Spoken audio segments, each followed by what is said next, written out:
Hola, ¿qué tal? ¿Cómo están? La saluda profesor Moisés y ahora vamos a ver, he comenzado con esta melodía porque vamos a empezar un tema que es, bueno, ya lo ven en su pantalla, es el Virreinato del Perú. ¿Qué fue el Virreinato del Perú? ¿En qué momento hablamos de Virreinato del Perú? ¿Por qué se llamó Virreinato del Perú? Son preguntas que te vas a poder responder en este vídeo. Entonces, es aquella etapa de la historia del Perú en la que estábamos sometidos a un gobierno extranjero, en este caso los españoles. Sucede que después del incanato, después de que Atahualpa y Huáscar se enfrentan en esta guerra civil, obviamente ya sabemos por el vídeo anterior que Atahualpa pues derrota y asesina a su hermano para quedarse en el trono, para quedarse con el gobierno del incanato, y justo en ese momento en el que el incanato estaba en plena guerra civil aparecen los españoles.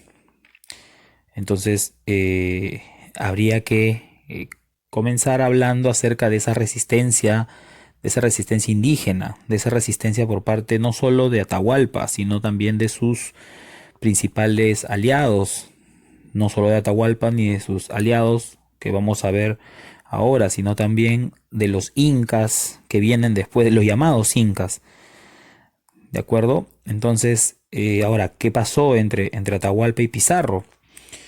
¿Qué estaba sucediendo en Europa? En ese tiempo en Europa se daba lo que era un capitalismo mercantil.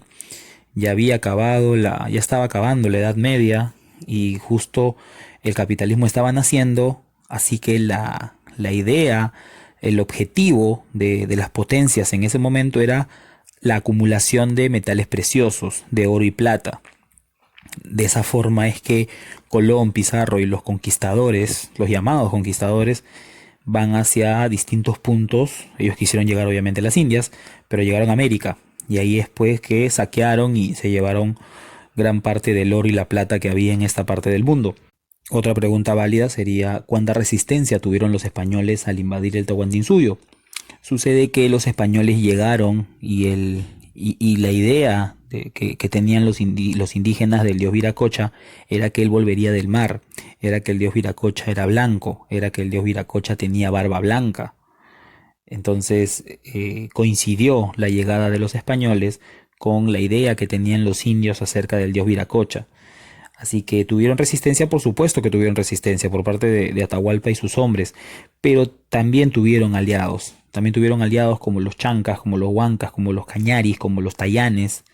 Tuvieron muchos aliados que van a facilitarles el trabajo a los llamados conquistadores. Bien, entonces ahora vamos a comentar los antecedentes.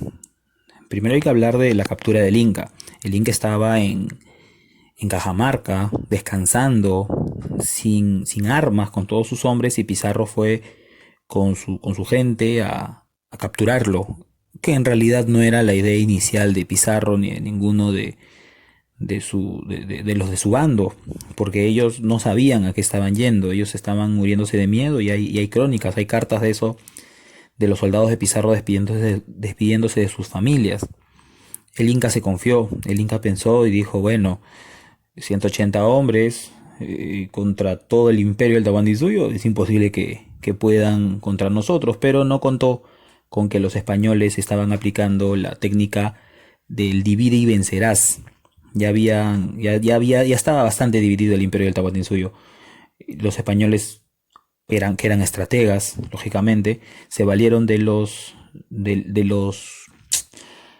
pueblos, de las comunidades que estaban en contra del Inca Atahualpa para poder hacerle frente. Al final esto fue una guerra entre indios contra indios, porque los españoles, como les digo, eran más que 180.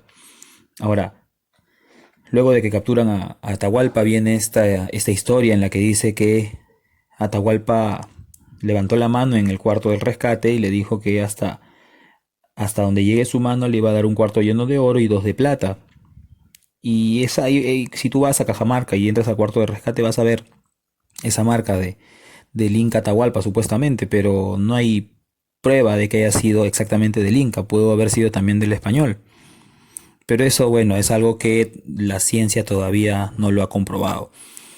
Ahora, a Atahualpa se le acusa de idólatra, se le acusa de polígamo y se le acusa de fratricida. Por estos tres delitos, para los españoles, es condenado a pena del garrote. Entonces, obviamente antes de eso, lo bautizan como Juan Francisco y lo asesinan con la pena del garrote. Después de que muere Atahualpa, hay un par de generales, bueno, tres generales en realidad, Quisquirru, Miñay y Calcuchímac, que son los generales que se oponen a los españoles, pero que finalmente son derrotados. Luego de estos tres generales vienen los últimos incas de Vilcabamba, o los incas de Vilcabamba. ¿Quiénes son, profesor? Manco Inca, Zairi Tupac, Titu Cusi Yupanqui y Tupac Amaru I. Estos cuatro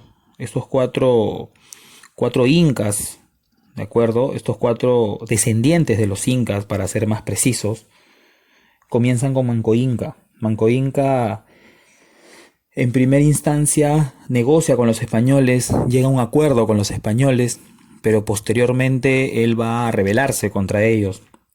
¿Por qué, profesor? Porque le comenzaron a recortar beneficios. Él no estaba de acuerdo con algunas cosas. Lo cierto es que en un primer momento estuvo de acuerdo y luego no. Manco Inca estaba en el Cusco y cuando se rebela no lo dejan salir. Y justo en ese momento Almagro estaba en Chile. Entonces él aprovecha y huye hacia Lima. Entonces en Lima, con uno de sus generales, Quiso Yupanqui, se enfrenta a los aliados de los españoles. ¿Y quiénes eran los aliados de los españoles? Los huancas, los chancas, los tayanes, que estaban de parte de los españoles. Quiso Yupanqui es derrotado en esa batalla. Manco Inca se va a Sacsayhuamán, a la fortaleza de Sacsayhuamán, que está en el Cusco. Se enfrenta con Diego de Almagro, que ya volvió de Chile, y es derrotado. Es derrotado, y también ahí está la figura del general Cahuide, que de una manera heroica él salta de una parte de la fortaleza antes de ser derrotado por el enemigo. Después de esto, Manco Inca se va a la ciudad al lugar de Vilcabamba, y ahí es que le ponen el nombre, la historia, como los incas de Vilcabamba. Aquí se enfrenta a Gómez Pérez, que es un almagrista, y aquí ya Manco Inca va a perder la vida. Después de ese suceso, su hijo, Zairi Tupac, es el que es nombrado el nuevo Inca. Zairi Tupac no tuvo problemas en negociar con los españoles y tener una relación, digamos, con ellos muy amigable, si queremos llamarlo. Finalmente Zairi Tupac es envenenado y muere por esta razón. Se dice que los que lo envenenaron eran los que estaban todavía pretendiendo restablecerle el orden inca. Lo consideraron traidor y por eso es que lo envenenan, según dicen las fuentes. Luego de él nombran a su hermano, que es Titu Cusi Yupanqui, a que le llaman el Inca cronista. ¿Por qué? Porque él, a pesar de haber luchado contra los españoles, porque se armó batallones, por así decirlo, porque en ese tiempo no se llamaban así, en Quito por el norte y en Tucumán por el sur. O sea, imagínate la extensión del imperio del Tahuantinsuyo. Eso fue lo que hizo Titu Cusi Yupanqui, pero después negoció con los españoles y les permitió entrar al Cusco a evangelizar. Él es el que manda hacer la relación de Manco Inca, ¿de acuerdo? Por eso es que le llaman el Inca cronista. Luego de eso también va a morir Titu Cusi Yupanqui, y el que sigue es Tupac Amaru I, el cual le generó... antes de que lo olvide, Zairi Tupac sí se bautiza, Titu Cusi Yupanqui lucha, es derrotado y al final se deja bautizar. En cambio, el último de los incas de Vilcabamba, Tupac Amaru I, jamás se dejó bautizar. Él luchó hasta el final. Francisco del Virrey, el quinto virrey Francisco de Toledo, lo derrota. Con esto fueron pues 30 años de resistencia. Y al final lo llevan a la plaza del Cusco, donde lo decapitan. Y aquí nace el mito del Incarri.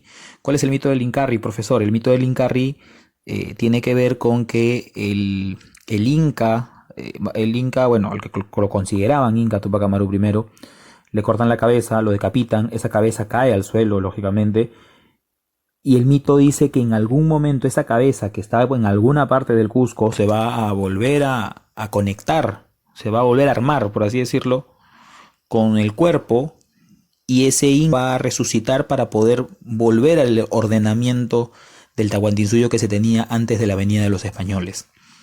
Ahí nace, dicen algunos estudiosos, el famoso mito del Incarri.